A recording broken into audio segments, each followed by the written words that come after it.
We were in Destin, Florida for the Power South trustee update, and one evening we were having dinner, a couple of the board members and executive staff, and Peggy was sitting to my right, so I wasn't directly facing her, and Alan's shot was directly across the table from me, and I looked up and he had this really intense look on his face, and he was looking at Peggy.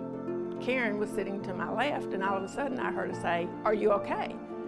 And I looked up to see what she was talking about, and I looked over and saw Peggy was like she was choking or something, or trying to get something up, but she didn't say she was in trouble. And Karen asked again, "Are you okay?" And she didn't do anything. And Peggy couldn't get anything out except the sound of her wheezing.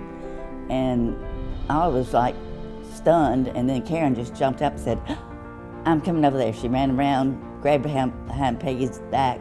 But I didn't think a whole lot about it, because for one thing, I never knew what it felt like to choke before, and I have never had any of the CPR stuff.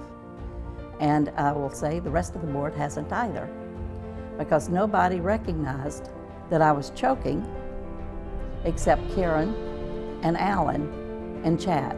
Karen had jumped up, run behind me, and ran over there and grabbed a hold of Peggy. I was a little concerned because Peggy was sitting in the chair and she was kind of low, and I was concerned with Karen reaching around her that she might not be able to get it up. About that time, Alan had stood up to go. I turned to look, and she was choking. I mean, had gotten into a pretty dire situation.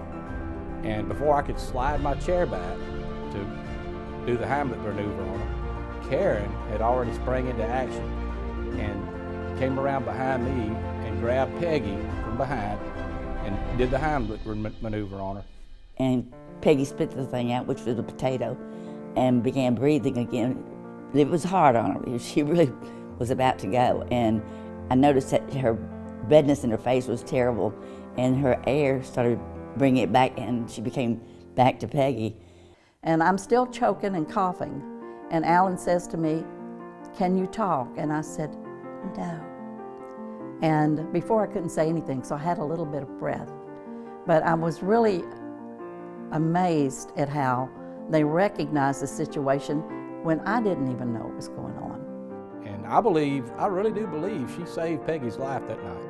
I was just saying, "Karen, my God, you did a fantastic job, and thank you for doing what you did." She said she'd always wondered if she'd be able to do that on somebody else. And I said, "Well, you certainly did." Karen, thank you so much. Kudos to you, and you did a great job. I didn't want to be president, so I'm glad you saved her life.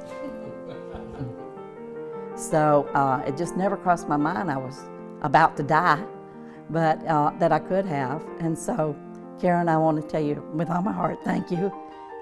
And I also want to tell you, I told this story to my grandkids and my great-grandkids, and I have a 9-year-old great-granddaughter. And she's the light of my life and heart. And she told me to tell Miss Karen, "Thank you for saving my granny's life." You've tamed the voices in your head.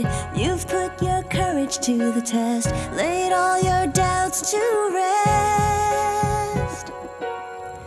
This is your moment.